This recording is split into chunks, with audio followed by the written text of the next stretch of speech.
שלום לכולם, היום נציג איך להראות last refresh בדוח, בעצם איך להביא אינדיקציה מהסרוויס, כלומר מהקלאוד, אנחנו מביאים אינדיקציה מתי הדוח התרפרש האחרונה, לא מתי הוא עלה פעם אחרונה, מתי הדאטאסט עצמו התרפרש. בואו נראה איך עושים את זה.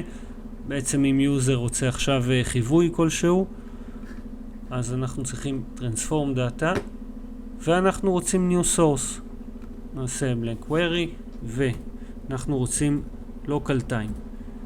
אז אנחנו ניקח daytime local now, ולא לשכוח את הסוגריים, זה חשוב, וקיבלנו תאריך, זה התאריך כרגע, daytime כרגע, אנחנו נעשה לו convert לטייבל, ואנחנו יכולים לשנות את השמות ל-last refresh,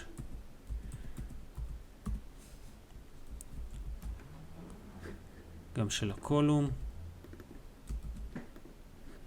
close and apply, מאוד פשוט סך הכל, וקיבלנו את האינדיקטור שלנו. יכולים להוסיף אותו לדוח, באיזה תצורה, ויזואליזציה ודרך שתרצו, וברגע שנעלה נפבלש את הדוח לשרת, ברגע שנרפרש את הדאטאסט, לא משנה אם העלינו את הדוח כמה פעמים, ברגע שנרפרש את הדאטאסט, התאריך הזה יעבוד עם התאריך של ה-last refresh של הדאטאסט.